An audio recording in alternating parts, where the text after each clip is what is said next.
pucks on net and driving it, making it a hard night on them. All right, this is a very special, very exciting, very important, very significant episode, offshoot episode of Pucks on Net, where we bring along our three delightful Botchford kids, Botchford Project recipients.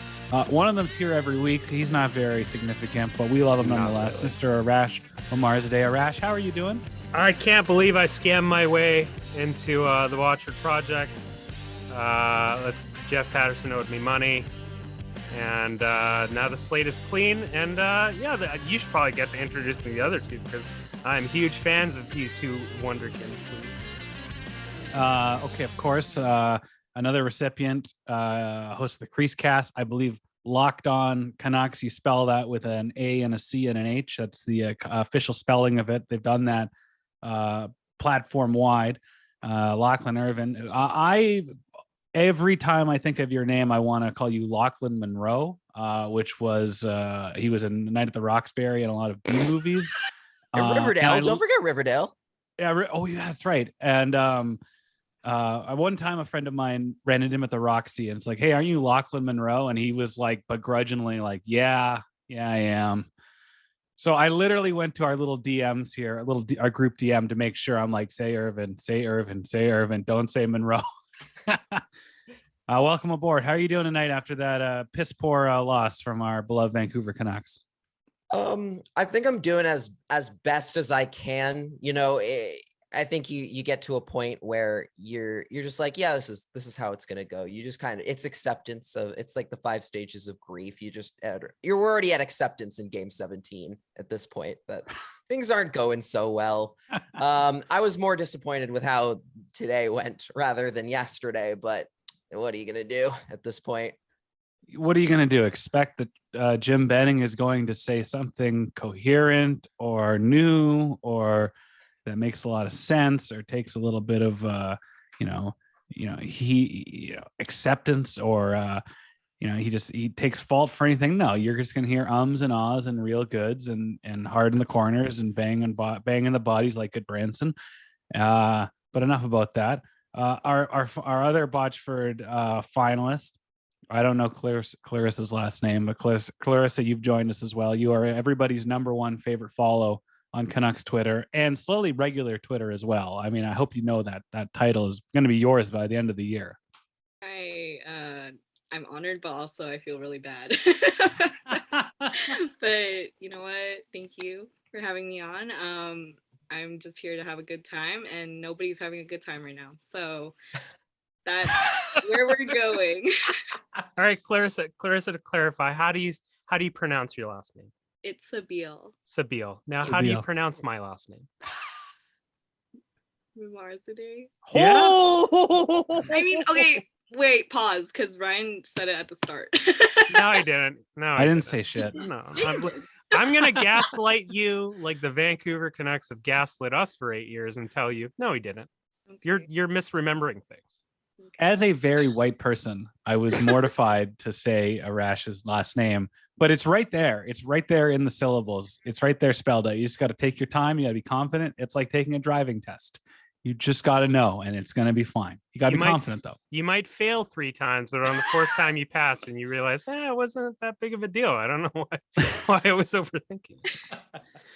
Oh, man. No, so yeah, I just wanted to bring us all together because I just feel like there's no rhyme or reason right now to talk about anything other than I think the emotional side of things. Like we can't really talk about the team because the team seems to be so beyond, like there's just problems going on with the team that we can't even fathom. There's stuff in the locker room that we don't know about where we can't get reporters down there. So people like Jeff and Thomas and stuff like can't really get the heartbeat of everything. But I feel, and I don't know about you guys, I feel like this feels like a breakup where one side of the equation still thinks there's a chance and the other side of the equation has re-downloaded Tinder and is like trying to move on, but they just won't let us do it. Am I being crazy? That feels like a good way of putting it. It's really this whole prolonged, it very much is the breakup. It's going through, in a way, it's like going through the divorce, like proceedings of everything, basically, where it's like you're trying to decide who's getting the house, and the big sticking point, well, who's keeping the dog? Who's going to get the dog here? Because I both want them, but they can't have it. And yeah, they're in a spot, where I'm trying to write about the team on a regular basis, but it's really hard to find anything really positive to talk about, because it all seems, even when, say, you get a good game out of a guy like, say, a Nils Höglander, for example, it feels like it's just doesn't matter because they lost, like, again, like it's just been kind of going around circles, and until the front office gets its stuff together and starts figuring out like where exactly they go from here, it kind of just feels like we're just treading water at this point. Yeah, very much. It feels so. like, I mean, you in your head, you've assumed I'm going to break up with this person, but maybe things will drastically change over the weekend and they'll learn to communicate and they'll learn to listen to me. And I'm not going to hate all their friends and the decisions they make, but no, that's not going to happen. So it's just, you're afraid to jump in the lake. It's going to be cold. It's going to be cold for a bit, but you just need to jump in the damn lake. Yeah. And we're waiting for Francesco Aquilini to jump in the lake here. Yeah. I wanted to add that I feel that my relationship with this team is more like a fling. And I know that all of you are really like, you have these like really stable stable relationships. But I'm kind of just like, yeah, I'll text them when I feel like it. And at the moment, don't feel like texting them right now. They're not going anywhere. Yeah. You know they got like, if they get somebody else, that's great, but you haven't heard anything and you're pretty confident in yourself that I'll text them when I feel like asking if they're up, and we'll go from there. But it ain't tonight. Asking if they're up. It's true. You text Finn at 4 a.m. be like, you up? ? Clarissa, let me just tell you that, let me put you in the minds and the hearts and the souls of most men and most people our age who grew up with this team, and for most of us, it's the only real healthy and normal way that we can communicate with our fathers, and we only cry together when the Canucks are breaking our hearts. So you got the right idea here. Yeah. And that really describes especially like where most people are at with the team, right? Where they're like, like not everybody's a diehard. People go because the team's good or because they want entertainment, or they're like interested in paying attention when they're good. So when you start losing those people who are like, well, this is boring, they're not good, there are other things I can be doing instead. Like 100%. That's the huge red flag, and that's a massive red flag for the long-term future. Well, Clarissa, before you jumped into the call, I was mentioning to Lachlan, like, I was at the game last night, and I fortunately was given a +1 from a season ticket holder. So I was like right in the club section there. And two flexes right there. No, I'm not flexing because it was such a good vantage point, because everyone wanted to see the thank you Jim sign and the Benning or the fans pick one sign guy, and he was directly in front of me. So I had that one vantage point. But coming like into the arena, there was this crazy amount of anxiety. Like Makar, like Rantanen scores, it's 1-0. They tie up the game in the second, get a 2-1 lead, and then stuff is like, okay, maybe. And then I just turned to my friend Matt and I said, Colorado's just waiting for a power play. Like, this is what's going to happen. They're going to rope it up the Canucks, get on special teams, win it on special teams. And as soon as I don't think it was even 3-2 when stuff started, like the chant started, but as 3-2 hit, you felt everyone being like, okay, yeah, I'm not being gaslit again. I'm gonna, that's when the paper bag people came out. That's when the fire Benning chants from the 300 section on both sides. It wasn't just one. It was both sides of the 300s. They started. And yeah, it was just crazy. Like the DJ himself, like I really feel like DJ Tom Fleming, he was given a thing being like, okay, you need to play at 11. The music was loud last night on hilarious. TV. Everything was loud. It was so loud. And yeah, at the end, to sum it up, like at the end of the game, they can't get into the offensive zone, and everyone's just had enough. And that's when even like the 100, like the lower bowl people started booing. And I just feel like the next two games, like I don't know what like they dare. That's the thing that blows my fucking mind, is that ownership and this organization, they dared fans to go to the game and boo. They're like, we know that we know that you don't like being loud, so if you go to the game, you're not going to boo. And then what happened? This. And now there's a precedent for the next two games that is just going to continue to get worse from here. Yeah, it's kind of cruel. Like, it's straight up cruel. Like, I don't, I'm not a big fan of Jim Benning's tenure, obviously, but like, for Get out of here. team, What are you talking about? No, what, they've been so good. No, They restocked the dang cupboards is what they did. Yeah, they got so many great prospects coming up. There's I don't know, somebody. There's Linus Karlsson. He's in Sweden, I think. I don't know. Let me tell you about the merits of Jet Wu for a couple of minutes here. Oh boy, yeah, that's where we're at these days.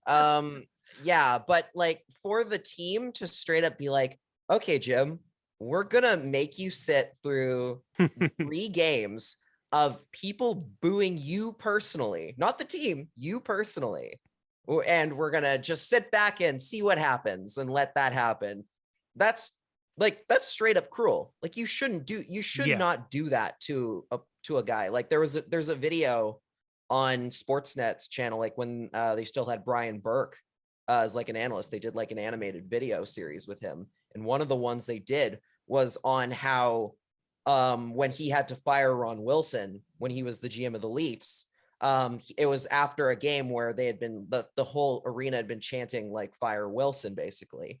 And he was like, well, and he's like, right there, I knew I could never have let him coach a game at the Air Canada Center again, because it would be like cruel. Like, it'd be completely cruel of me to make him go through that again.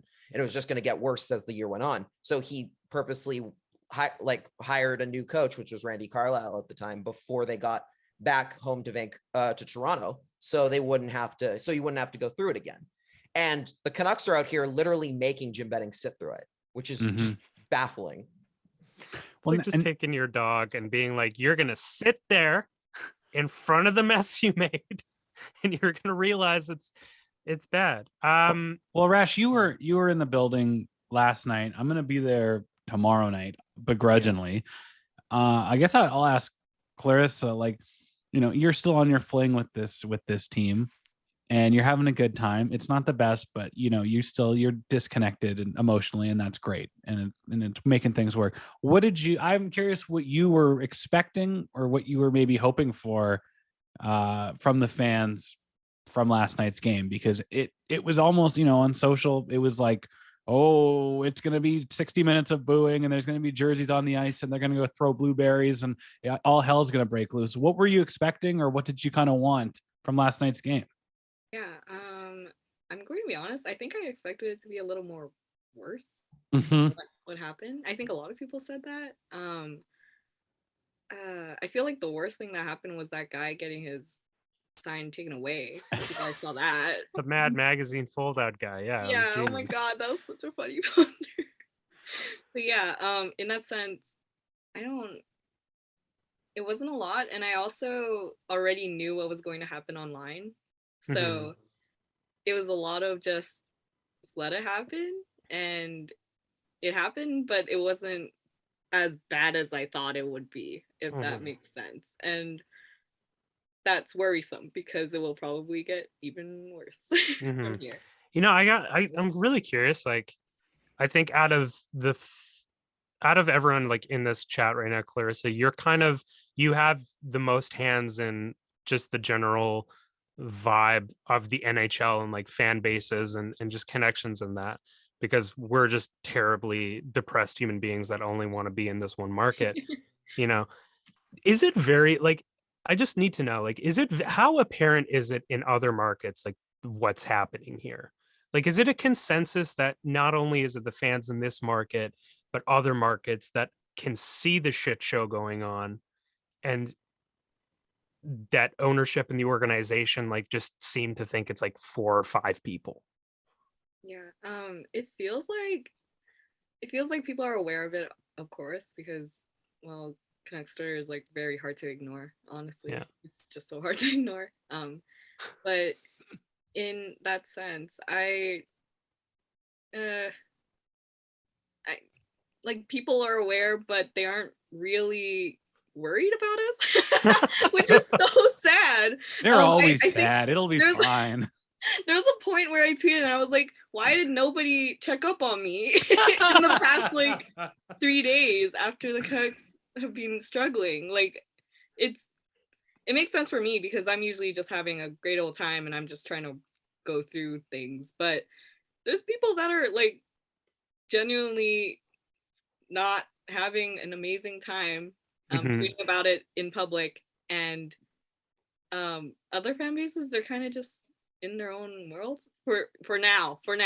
Yeah, there's gonna be something that happens, which we're all waiting for, and it will get the response from everyone else. But for now, I didn't even see people like really react to the Benning press conference outside. dude, oh man. But yeah.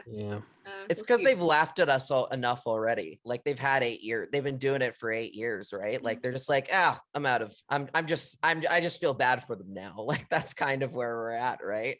They're just like, these guys can't get out of their own way.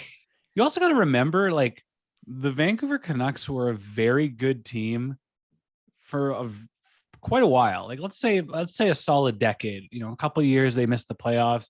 And they, the fan base and the team kind of went through this. Yeah, we know we're good. Yeah, we know we live in a great city. Everything's tremendous. And now they can't put one foot in front of the other. They can't tie their shoes correctly. This place is currently a hellhole. And now everyone's like, oh, I guess it's not the best for them right now. Like, they're not. There's not a lot of sympathy to be had for this team. Well, I mean, it's been about 8 years, but we had a long stretch where this team is consistently good. That city's damn beautiful, and they're kind of smug about it. But now they ain't, and it's too bad for them. We'd be nice to them, but they have Jappa dogs, so we're just gonna shit on them. It doesn't matter. The Benning press conference to touch on it really quick. Like, I listened to Harm on Canucks Conversation just a little while ago, and he was just like, we don't need to hear from Jim anymore. We've heard from Jim. There's nothing that he can say. Like, what were we expecting him to come out and kind of give us this, Buddhist enlightenment? Be like, 5, 10, and 1. Actually, yes. Like, no, it wasn't gonna be that. And I feel, I don't know. I kind of feel bad because I don't want to like get on Twitter and social media and write and give negative insight toward this man who I feel like he, outside of this one job, like, he's a father, he has a family, he's a good, he's probably a really good person, but he's being trudged out, and they keep doing this over and over and over again. And I think the thing I'm tying it into is, for you guys and us, there was that discussion about how it's easier to cover this team and at least cover this sport when it's negative. And I want to yeet myself off the Lions Gate when someone brings that up. Like, how many times can you have an article about the same thing? How many times can you have a podcast about the same thing, being like, yeah, we know we suck?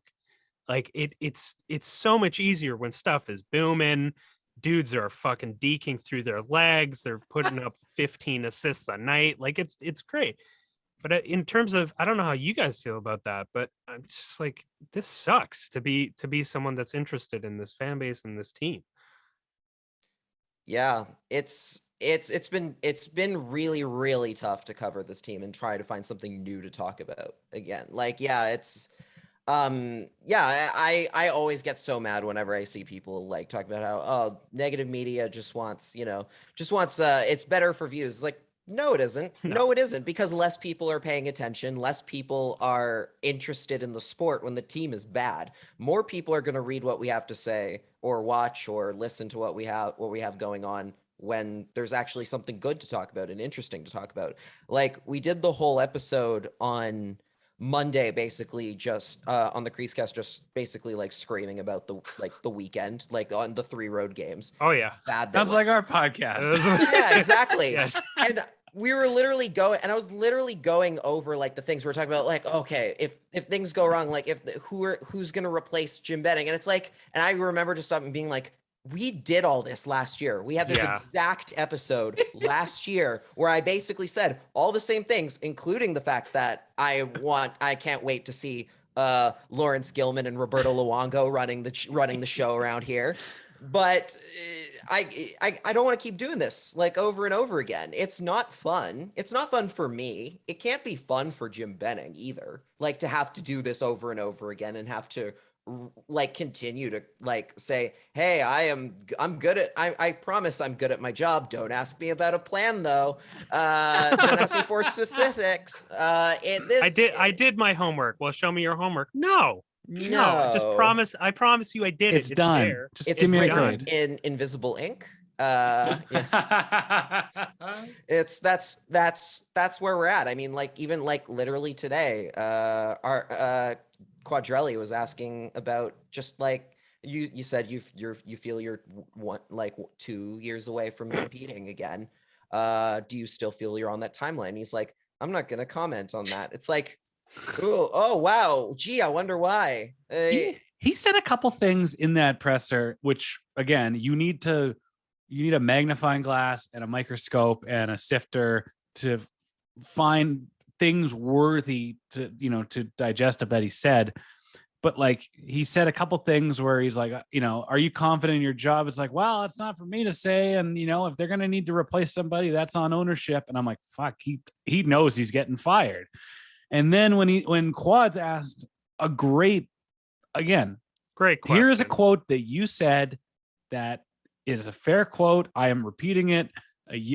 6 months later, are you on track? I can't really comment on that. What does that say about everything about this team? Dude, okay. This is one of the biggest tips that like a psychologist will give you when you're being gaslit, where it's like, keep receipts, record everything. Mm-hmm. And then when the person is like, no, I didn't say that. No, 7 is actually 8. 8 is actually 2. And cheese is made on the moon. No, you didn't know that? That's your fault. And so when you go and you have these things and you show, actually, you said this, and you're quoted as saying this, it's verified by like 900 other people that you said this. What do you have to say? And then you have to just catch them. And you don't even have to catch them, Arash. You just need to say, are you on track with your asinine yet, fair assessment of how long it's going to take? Are you is the 2 years accurate? Yes or no? We'll figure out how to attack you later on. But if you could just say yes or no, we would love to get that on paper and figure out what the hell is going on. But you couldn't even give that answer. It just goes to show that there's just they're clueless, they're planless, brainless, et cetera, et cetera. Oh God. Well, here we are. I don't know how we get out of it, but fuck. What's up, guy? What else is up? I mean, we can talk about, I think everyone knows what the hell's going on. It's like, how are you two doing? I haven't seen you since we had our Botchford day in the car. That was it's embedded in my brain. You were literally like a dad for a day. Well, okay though. No, the only reason I was a dad is because I had a car. Yes, exactly. I was driving the 2 kids around to you can't stay out in the rain. You don't have rain jackets. You're going to get sopping wet. Your parents are just going to be so upset with me. Clarissa, what do you mean you're going to the pint and you're going to wait there for 4 hours? Get in the car. Yeah, no. Can we get ice cream again? Win or lose, we're going out for ice cream. Well, let me ask you this, because if I remember correctly, and I'd love some context and some clarification from you two, your the game that you all went to cover at, as Botchford recipients wasn't exactly a very positive game, and it wasn't a very positive environment or stretch for the Vancouver Canucks. Oh no. Part of me was thinking like, well, first off, like if I remember correctly, it was after the, they were playing the mean nothing COVID games. They weren't winning. They weren't playing good at all. It sounded a lot like this year, but what was the energy like when you were kind of thrown in that role to cover a team at their worst? Oh, Ryan, don't vape on the podcast. God, Ryan, if anyone's listening, Ryan Shapp, a 33-year-old man, just hit a mango jewel so hard in front of 3 people that are always sober. Wow, Ryan, you got talk about. I want to hear what you guys went through back in May, and just in terms of getting thrown into a pretty, I don't know, crappy environment. Well, it was awkward. Honestly, when we did our interviews, I don't know if you guys remember, but I was sitting too close to the ice, so Zach McEwen didn't even hear me the first time. Remember? I had to be That's right. You had to move over to the bar. I had to move a little. But yeah, it was awkward over Zoom, and it was awkward watching the game. Honestly, it was so awkward. But at the same time, how different that kind of ambiance was compared to, I went to the Preds game with a few of the broadcast, and it still felt off, like, and there were people in the stands. Like, it's weird to compare that now. But yeah, what do you think about it, Lachlan? I mean, I'll say this: the crowd in last night's game compared to the one we went to, like, ours was super subdued. Like, it was so quiet. You could hear a pin drop. Yeah, that particular game was super weird, and the day, like that day of, was super weird for a lot of reasons. One was that I think literally 2 days before was when the Jake Virtanen thing came out. That was like either on the Saturday or the Sunday before a Monday game. So it was already weird, and it was their first game since. So it was a very weird situation to be walking over to a Canucks game for. And yeah, it was the COVID games. It was one of those cases where you're very much like, okay, this is a team that's like not going anywhere. This game is very much just, we are all here to just watch Connor McDavid pad his stats and get Absolutely. Out. Like that's all there was to it. I was like, for me in particular, I'll say, like, it was really cool getting to see like Arash and Clarissa going through the whole day for them, especially because like I don't think either of you had ever done like any sort of like media availability day before. So that was your first one. So like for me, I'd never done NHL. Like that was my first NHL game, still my only one. But I had done some like WHL and some AHL before that. So I was a little bit more like, okay, I know what to do. I kind of know I know the basic idea. I just don't know how to go to the different places. This is a new arena I have to figure out how to walk through. And I have to get directions for. But yeah, it was really cool, like getting to see them go through that experience, like even with all of the weird stuff that went through it with Zoom, with like doing it over Zoom.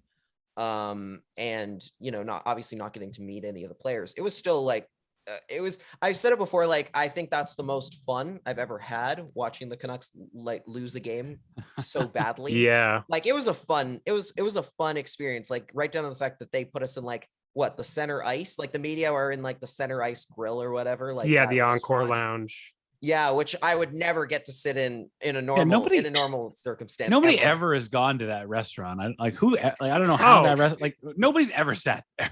The best part about that place, because again, friends and sponsorship people and whatever. He's flexing, folks. I'm not flexing. God, it's so actually Kanye. So I was saying to my friend Kanye the other day. Listen, I was He's talking just to Ye the other day. Circle. That's right. I'm a 31-year-old man who goes around telling young kids, have you listened to Yeezus yet? And they say no. And I'm like, get out of here. Lachlan, I have a question for you directly, because you just, this is your first time with NHL press. What was the first interview that you did, or, ask questions to a hockey player? I have a couple questions because it's a very relatable one that I'd love to chime in. But who was the player, at what level, and how terrified were you? The first player I ever are we talking just scrum or like one-on-one? Like, I'll say one-on-one, where you're like, you have to go get that interview and you have to not fart through your mouth for 4 minutes. Okay. So the first interestingly enough, the first player I ever did a one-on-one interview with was Francis Perron. When he was playing for the San Jose Barracuda. I talked to him because he had been part of the big Erik Karlsson trade. Yeah, from Ottawa. And so I talked to him, and again, first time doing a one-on-one interview of any kind. I think I did pretty okay. It was a very comfortable interview because, again, in particular, like in San Jose, it's much more laid back. It's not as much of a they're worried about how many people on Twitter are gonna find. They have a very liberal celebration policy when certain players score 4 goals. Yes. I was at the game where Joe Thornton scored his first hat trick in a decade, dude. And I was so close. It was like one more, baby. One more. All they need. This man they is call about you to get Jumbo for a banned reason, from the don't you? NHL. Yeah, exactly. And yeah, it was honestly a super easy interview. Super nice guy. And then it was very funny when he eventually ended up making his way over to the Canucks with the Utica Comets and everything later on. I was like, hey, I watched this guy for a bunch of games that year. So that was pretty cool. In my first time ever interviewing a hockey player, it was when I worked for the Vancouver Giants, and the Medicine Tigers were coming into town, and I was going to get Hunter Shinkarik, and they're like, you just go up and you ask him. You stand outside the dressing room waiting for the bus to show up, and then you ask him. And I'm in most moments I consider myself an outgoing person, but that was arguably the most difficult process of my life, building up the courage, be like, here he comes, you have 4 seconds to be like, Hunter and I got a quick interview with you. Oh, I feel that so hard. That's still me. That's still me to this day. Yeah. I think I've gotten better at it. I'll say, you know what, I'll say I'm actually better at talking to the other end, to hockey players and stuff, than I am to say other media people. That's me with the other media people, because I don't freak out fan wise when I happen to see I don't know, we'll say Bo Horvat. I happened to be at morning skate a couple weeks ago, and Bo Horvat was there. I was like, oh, cool. It's the captain. I've seen him before. I know of him. But then there'll be times where especially when I was living in California, or when I had most of my friends were in the States, I'd be like, guys, I just walked by Pierre LeBrun, and they'll be like, we don't know who that is.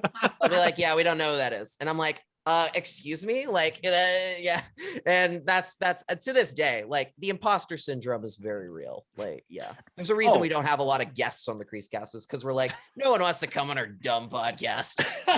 It's guys, I was walking down the street, and I gave a wedgie to this guy named Steve Simmons. Who's that? He's a nerd. You don't have to worry about it.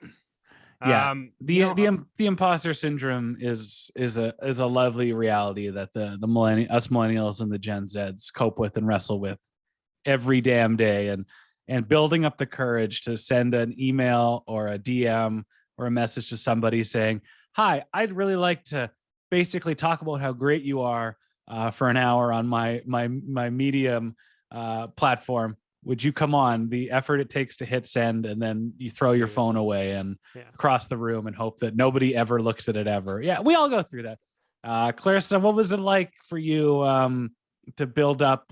Again, you got tasked with interviewing an NHL player. What's going through your mind? Well, okay, I was much more laid back, I felt, because I knew that my article was something that I just wanted to give fans something to smile about after such a shitty season, such a bad season. And we're gonna have that again. So maybe I should just do a part 2, right?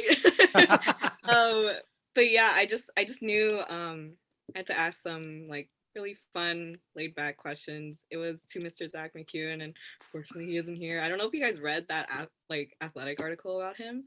Good for him. I'm so happy for him. What Oh did wait, he do? can't wait. No. Who? I actually never caught that. Was it with his move to Philly? Yes, it was. O'Connor, is that the writer? I think. Sure. Charlie fine. O'Connor, I think it Yeah. is. Yeah. Yeah. What a Philly beat writer name, eh? Right. Charlie O'Connor. Literally. But yeah, he's doing well, thankfully, and he obviously did very well here. And he had some good quotes for me, but it wasn't that hard. Thankfully, all I had to do was just move away from the ice, which made sense. But yeah, just going back to kind of adding on to what Lachlan said, that was the first time. Okay, I'll go. That was the second time I watched a hockey game in the arena. Oh That was wow. the first time I was meeting anyone from Canucks Twitter. So you guys were the first 2 that I've met, and then Thomas Drance, I guess, is like the third, which is like insane. And it was just like a lot of firsts, and it was also something that I will like stand by this for the rest of my life. It might be because the pandemic kind of turned me into an introvert, and I didn't used to be like this, but I would not have been able to survive that day without Arash and Lachlan. Like I would have done something. I don't know what I would have done. I can't think of doing that day without you two, like especially the middle part of that day where I felt like it's kind of like the first day of school where you're like, okay, I guess I'm gonna go eat lunch by myself while everyone else goes and has lunch with themselves. No, I like genuinely, I don't even want to sound like savvy or anything, but genuinely, I don't think I would have had like I don't think I would have made the most out of that experience without you guys. And that's just a me thing. Like I think I would have just been too shy to do things. I would have been too shy to do that. I got pushed to do things, and yeah, I definitely like could not have done that without you guys. So I'm just saying. Right back at you, dude. Yeah, Not absolutely. even a question. Yeah, it's a lot like it was honestly a lot like, you know, in a way it was almost just getting that experience. Like say we're all doing the podcast here right now, like in like roundtable style. Like it's a good way to like actually be able to like, you know, talk each other up and like meet like and like you know, get to know one another and help each other out with whatever we're working on and everything. Like I think it made for a very like it made that experience that would have, you know, especially with the pandemic, was, you know, not the same experience that everybody like who had done the Botchford Project the year before had gotten. Like it made it that, like in a way it made it better. Like it made it a lot better because we got to just go through like all of that stuff as a group. And yeah, it was very much a like everybody's got each other's back kind of day, which was which is exactly what we needed at that point, right? I had a little shitpost tweet that I never tweeted, and I told Ryan, but I went to the first 2 games of this season and the against Minnie and Philly, so they lost those 2, and it was like a tweet just essentially saying like I am 0-3 in Canucks games for the year 2021, and they've only played 2 home games this season. Just throwing back to like it's just crazy how like you know, like we're just from how much time is like literally that feels like 2 years ago, 3 years ago. God, yeah. It's again like because so we ran into each other at the Flyers game. Yeah.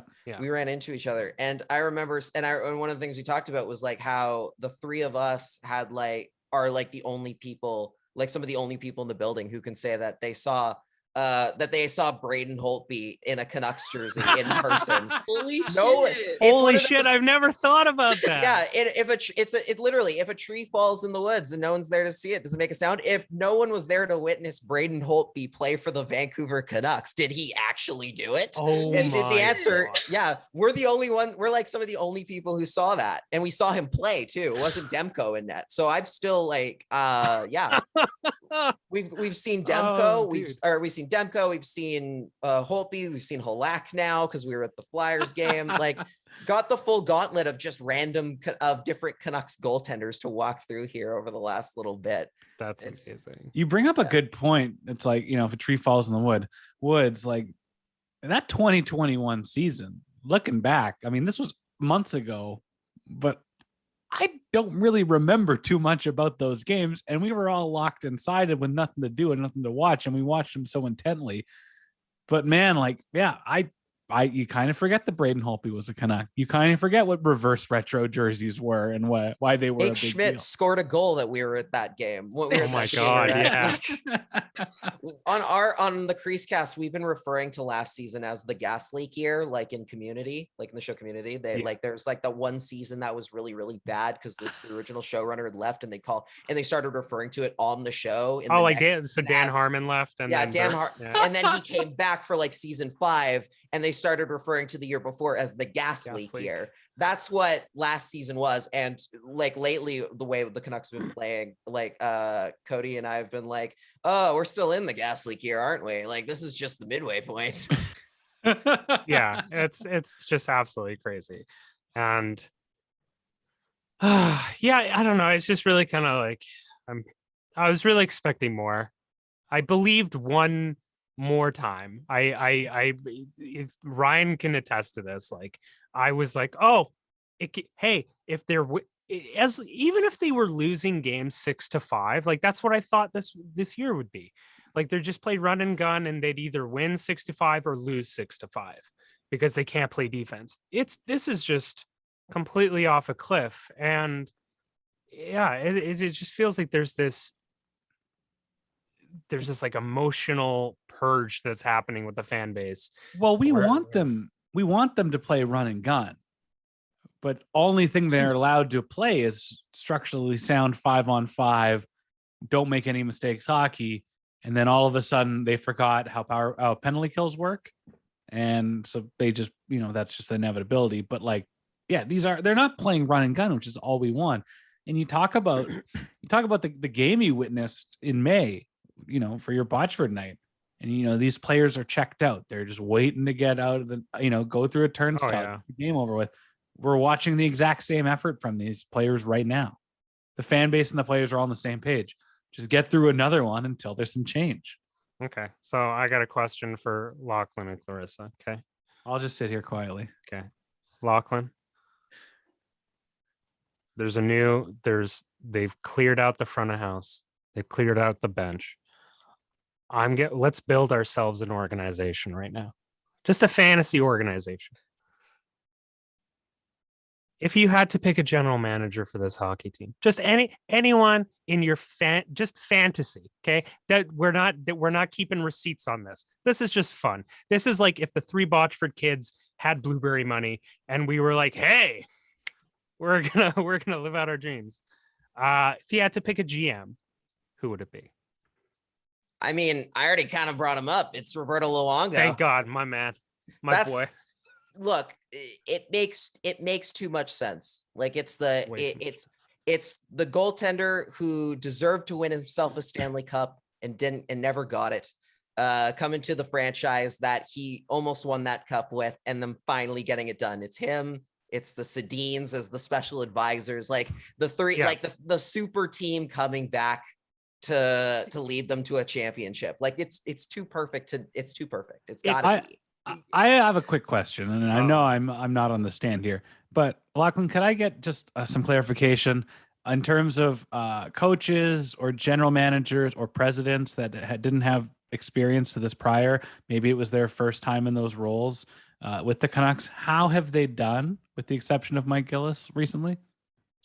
Not very good, I would say. No, Lachlan. But of course, you're forgetting that Roberto Luongo was the GM of a gold medal winning Canadian men's championship team. So I rest my case. No.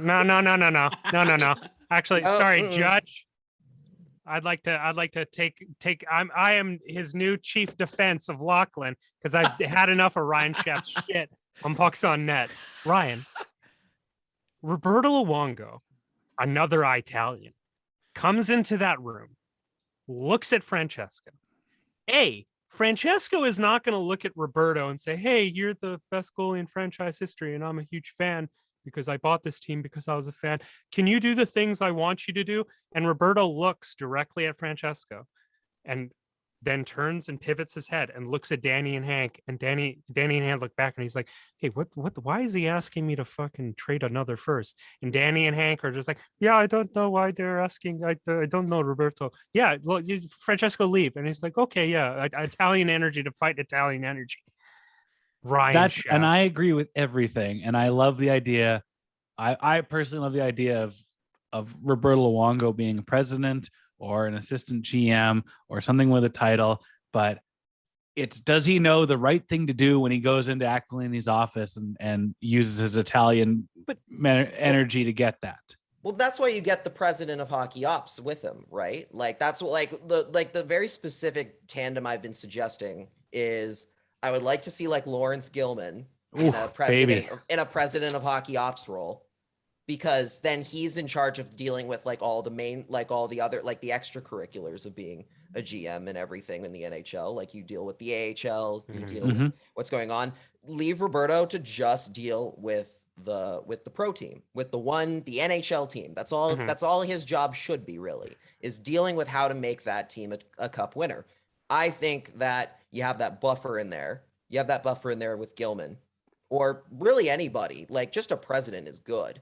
It makes that the general manager's job so much easier. The problem with the Canucks in particular is that they got so far away from that by not replacing Trevor Linden when he the amicable split.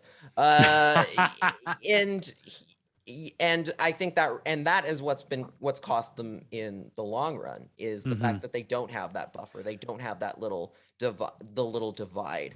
I don't know about you, Clarissa, like in terms of, but yeah, I just see that as being like the right way to go for them.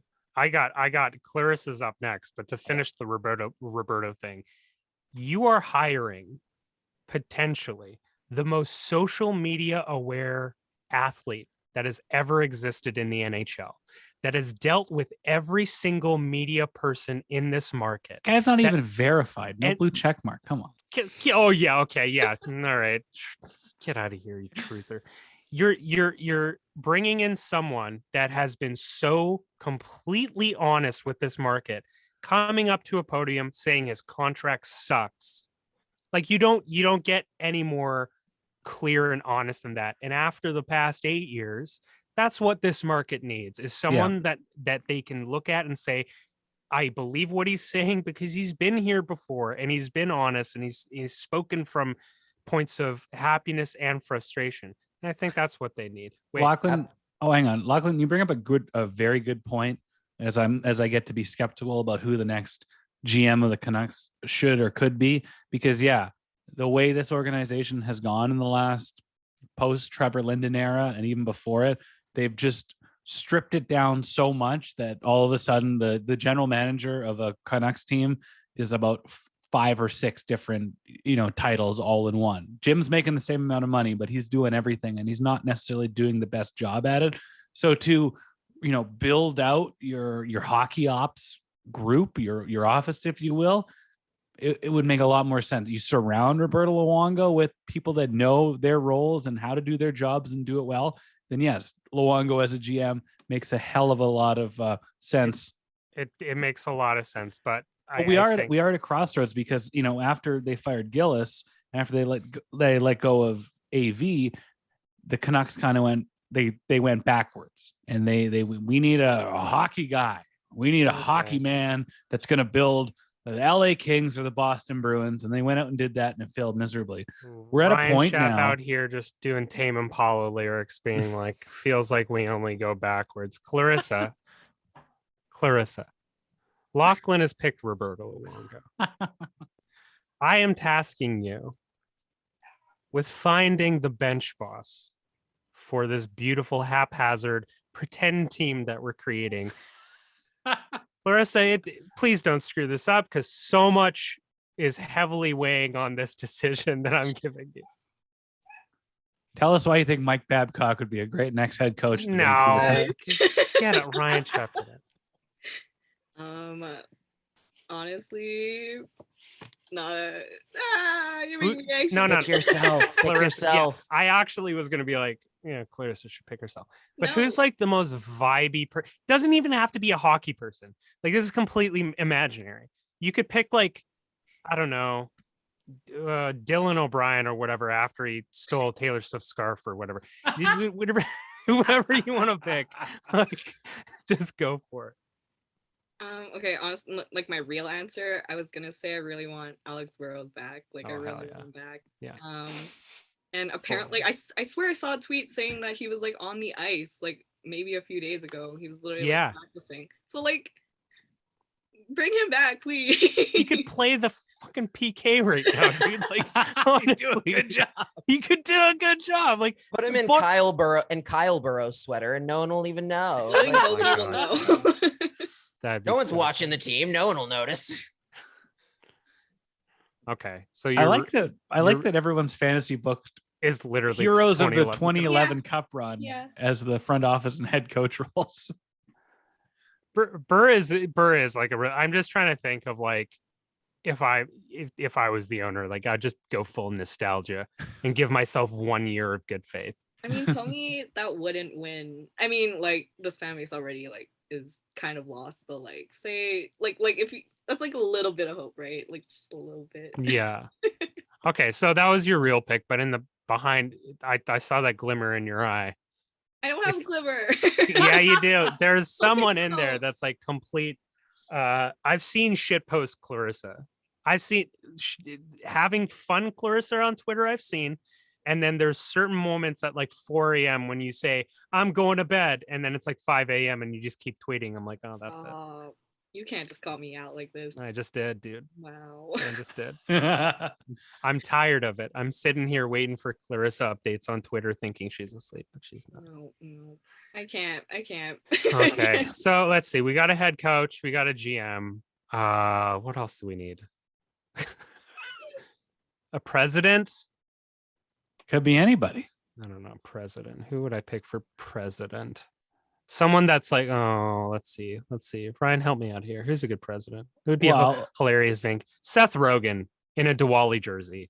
Last time I checked, he was heavily canceled and ridiculed by somebody on our podcast not too long ago. I'm not getting back in the Diwali argument. That Diwali thing fucking tilted me to no end. Yeah. And they haven't released how much money has actually gone towards the Punjabi market regeneration collective.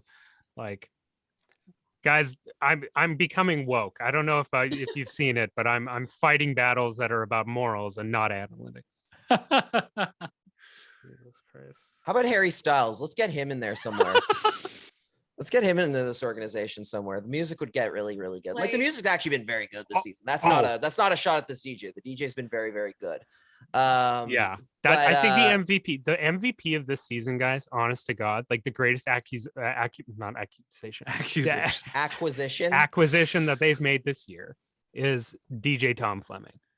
Like, the best part of going to Canucks games is literally now during the intermissions where they're like, yeah, just go DJ for 10 minutes. And you just start scratching and stuff. And you're like, this is like being at Fortune, but not having to wait 45 minutes to get in. This is great. Oh, they scored again. Okay, well.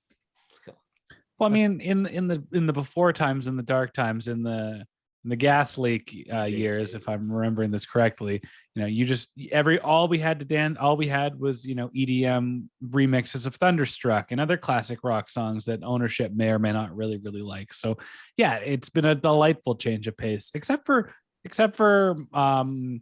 Wednesday last night, where the music was just a bit too loud to drown out the silence.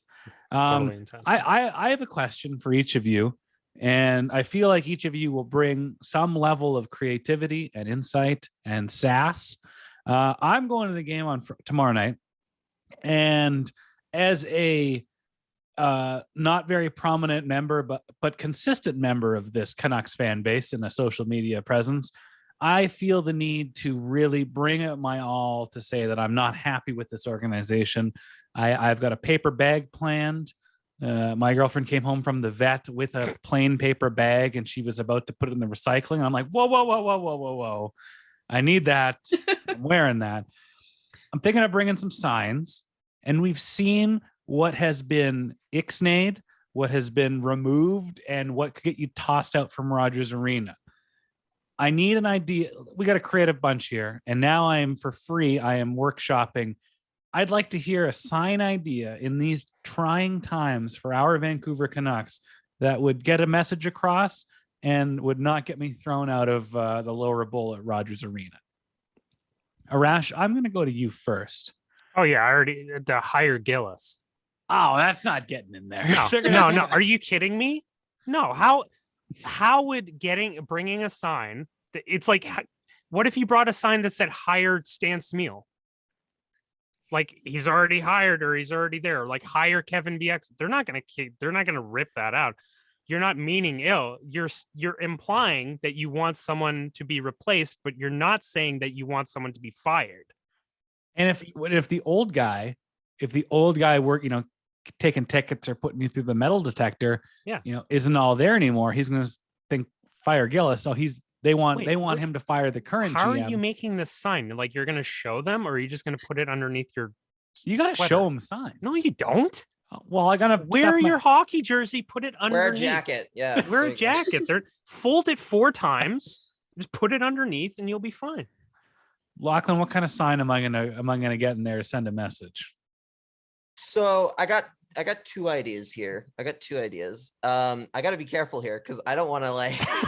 Dude, I know, Lachlan. I know exactly the vibe that you're feeling right now. You're like, edit this. I got an edit point. I'm in one of those spots where I'm like, I'm not like accredited media in any way. Like I'm not getting press. We're all trying to get but there. I would like to get them someday. So I got to be real careful here. The 2 I'm thinking of the 2 I have in mind right now is, do you remember there's the Simpsons bit with Lionel Hutz where he's like works on contingency, no money down, where you need a sign like that where it looks like it's super positive, but then you've just got a Sharpie in your back pocket that like changes the meaning. Like I don't have anything in particular in mind of what that would be. But you do something and then it's very blatantly obvious that you fixed it to change to say something much more negative. Amazing. Because that way you'll have it's kind of in the same vein as like the mad fold out like sign, but like done a little differently. I love it. I was saying the reason I think that got confiscated was specifically because they had seen the thing where it's like they had seen like the tweet of like, oh, if you fold it, you do it like this, which is why I'm like, his mistake was folding it before he went in. You gotta keep it in full normally flat. And don't even make it look like it's folded. And then you do it once you've actually gotten through. The other one is basically just, like games are, people don't actually do this that much anymore. I don't think, but like, there used to be like the thing of like, oh, whatever, like broadcast is like showing the game, people would do like the acronym for it or something like Canada's best team. Canada's best CBC Canucks or whatever. CBC thing. Yeah, exactly. And you should do something like that, but the acronym is for funny 1040 or something. It's really, because that's where they belong at this point. That's where those games belong. That's my best thought here at this point. But 2 great suggestions that we got to bring funny 1040 back into this. All right, Ryan, are you still there? The fire alarm is going off my apartment, so I'll keep it going. Edit point. Got it. Clarissa, sign ideas. Yeah, I think mine requires a lot of printer color ink. So that might be an issue, but I was thinking doing like the face of a specific player. Probably not a management because that'll be taken very quickly, but a player. But you need to print 2, and you need to print one that's like happy where they're smiling and one where they're pissed off sad. And I was going to suggest Quinn Hughes, but he's always sad. So he's always sad, dude. You have to pick so true. You have to pick, like, I guess pick like PD, I guess. One, he's happy, one, he's depressed. And whenever something depressing happens, you lift it and hope that the cameras catch it. and you'll pretty much only be lifting the depressed one because they're gonna lose. Oh my God. That's my idea. These or are when genius. the chants or when the chants start, you put up the happy The one. happy. Yeah. Exactly. Amazing. That's Listen. that's the creativity of the hive mind that is the three of us. I've outsourced this workshopping. I don't have to go on Fiverr, and I won't get thrown out. Like we're cooking with gas here, just like Amanda was, which is why the fire alarm went off. Oh my God. Well, listen, you guys, thank you guys so much for taking time out of your Thursday to come chat. I miss you guys quite a bit. And yeah, I just fucking, you both are killing it. I'm so proud of the both of you. And it's been so hard, like especially with this team and the vibes and everything. It's been very dour, but I am so happy for you guys, and I cannot wait to go to a game with you too, even though I've offered Clarissa tickets. Can I come? She said no. What? Yeah. What? You can't sit with us, okay? It's fine. Yeah, Ryan. On Wednesdays we wear pink. Like that's We go pick up Ryan from his job and we're like, hop in, bitch. We're going to shopping. Boo at Rogers Arena. We're going to Boo. Well, listen, as we wrap this mother up, you can obviously, you're listening to this on the Pucks on Net podcast feed. You can listen to Arash and I here all the time. Lachlan, what's where can the listeners, where can the folks find you on a weekly basis? You can find me over on my podcast, The Creasecast, which I do with Cody Sievertson every Monday and Thursday right now. Schedule might be changing a little bit next month, but we'll see.